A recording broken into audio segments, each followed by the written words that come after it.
Hey, what's up guys, and welcome to my review of the Samsung Galaxy Note 4. This is of course the successor to the Note 3, except with a few main differences. The main one being that the actual body of it has been given this nice metal finish and it actually looks and feels a lot more premium. Other than the metallic finish though, main changes include the fact that it's now got a Quad HD 1440p display, it's got a more powerful processor, it's got better front and rear cameras, and it's also very quick to charge with its new fast charge technology. But is it any good? Now we'll start with the body.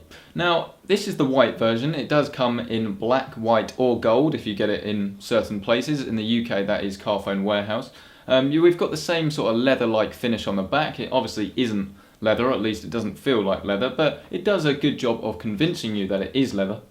But actually the body of the phone itself, it's got this nice, obviously, Gorilla Glass 3 on the front, and the edges feel quite nice. There's nothing particularly sharp about the phone.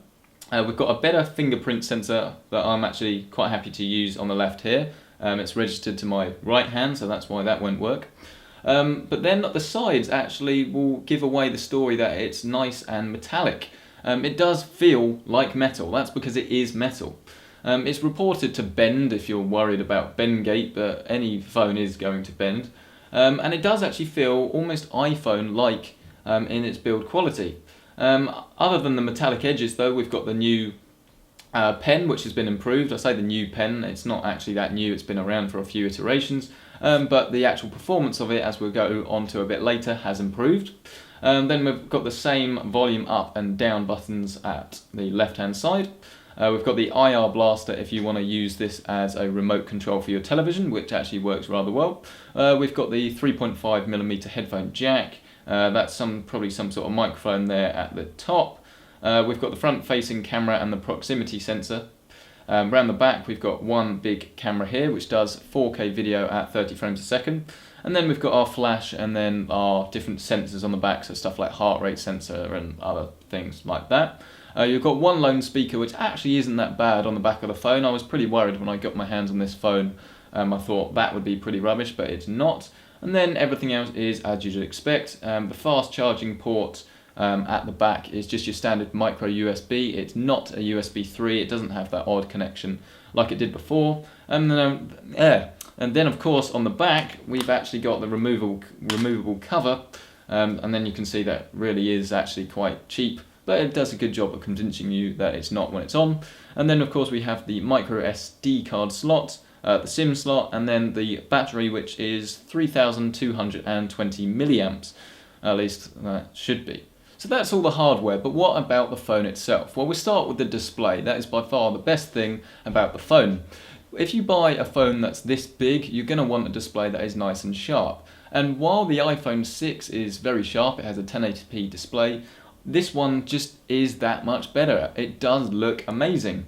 And on paper, I wouldn't necessarily say a 1440p screen Quad HD is going to make that much difference, because obviously there's only so many pixels your eye can see, but actually the display, I don't think I could change that much about it. It does take on like a warm characteristics, its color temperature maybe isn't exactly what it should be, but that's almost like they've done it deliberately. It's quite easy to fix, and the whole thing actually does look very nice without colors looking too oversaturated.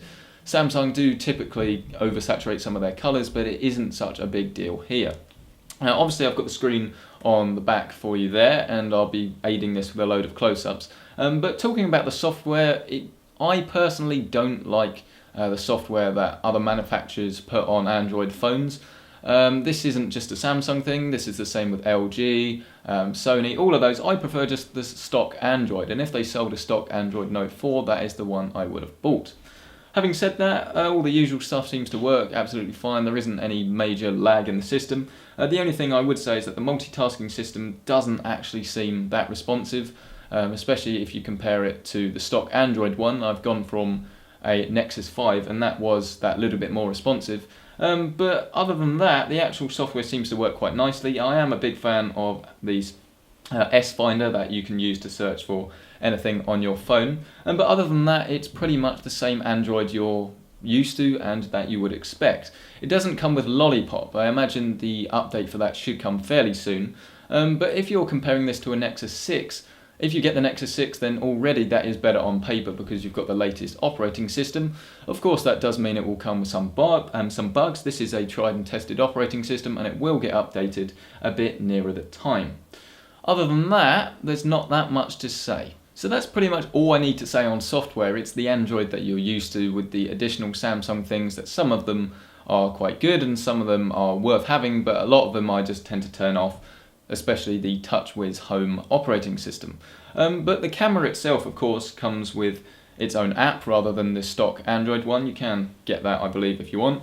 There's me. But if we actually change it to the back camera, if we want to do video quality, and I will show you, I will upload this in a separate video. Okay, I can't do that while I'm screen mirroring thing.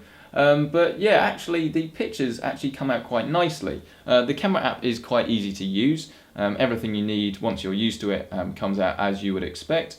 And I don't have any real quiffs, I think that's the phrase to use, except for the fact that the selfie camera, and as you will see now, actually is a wide angle selfie, and so it does make your face look a little bit weird. And to be perfectly honest, unless you're using it in vertical mode, there I am, yeah, then things can come out a little bit weird.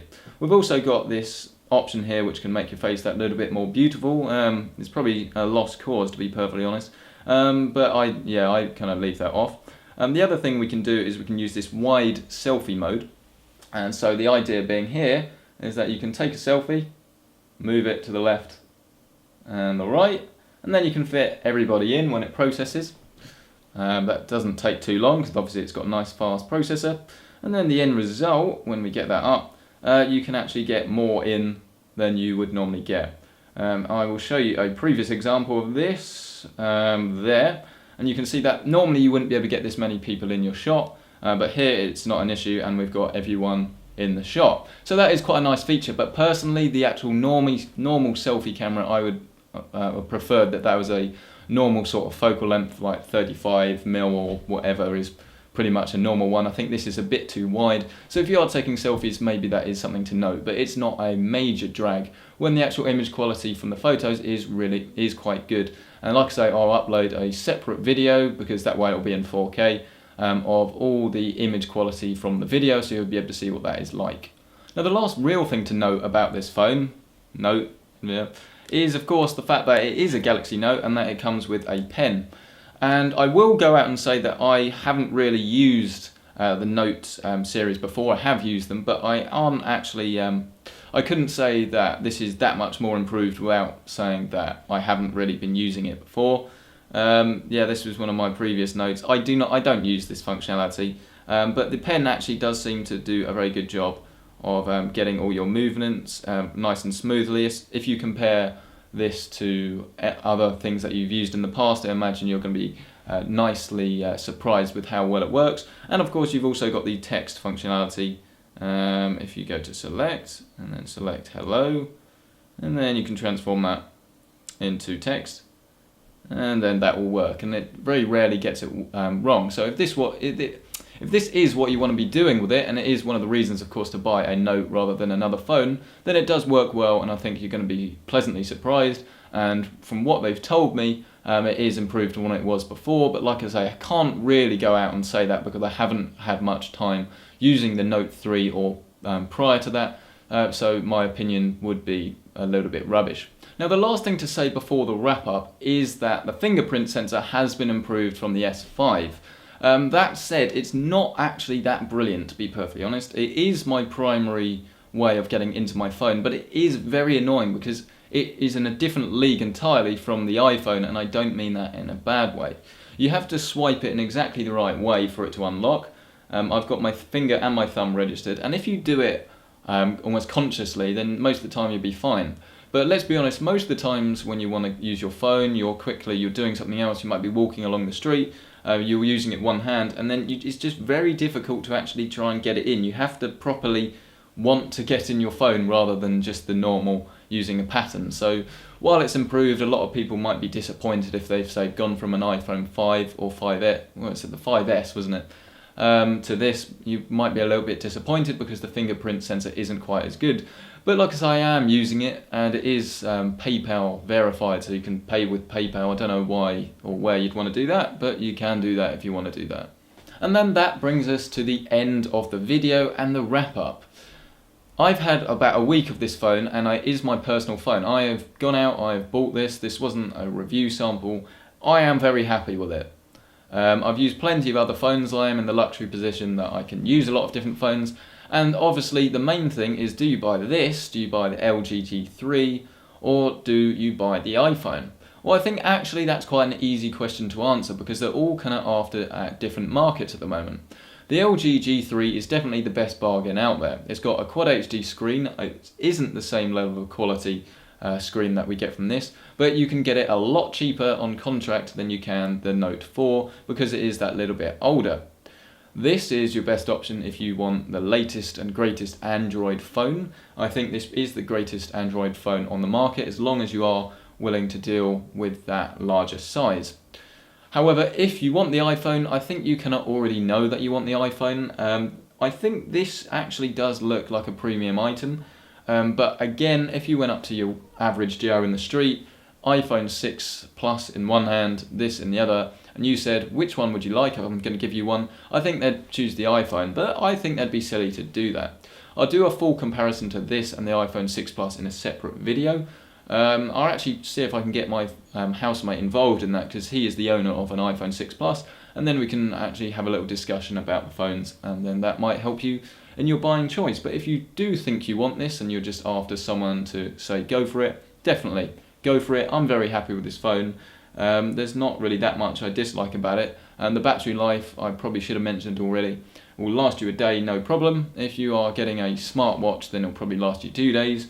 And it charges ridiculously quickly as well, so even if you've only got 15 minutes before you go out, oh no, I've forgotten it's got low battery, that's going to easily last you a couple of hours, to be perfectly honest. It really is that quick at charging, and there isn't that much I don't like about the phone other than the fact that the fingerprint sensor is that little bit naff, and some of the things can be a little bit sluggish just due to the third-party software. But that is to be expected when you're buying something that isn't a Google Nexus. So thank you so much for checking out this video. Let me know what you thought. Hopefully the quality of this video has been good and it's aided your buying decision. If it hasn't, let me know. If it has, let me know. So either way, leave a comment to let me know what you thought of this video. Other than that, please like the video if you liked it, dislike it if you didn't like it, and subscribe for more videos like this all about the latest and greatest smartphones and other technology, as well as almost managed to do it. I like it to be nice and smooth, like it to flow, but I didn't quite manage it there. I'm very sorry. So, like this video, dislike this video, subscribe if you haven't already for more videos like this, as well as others on PCs, gaming, and technology. Thank you so much for watching this video, and I will hopefully see you in the next one.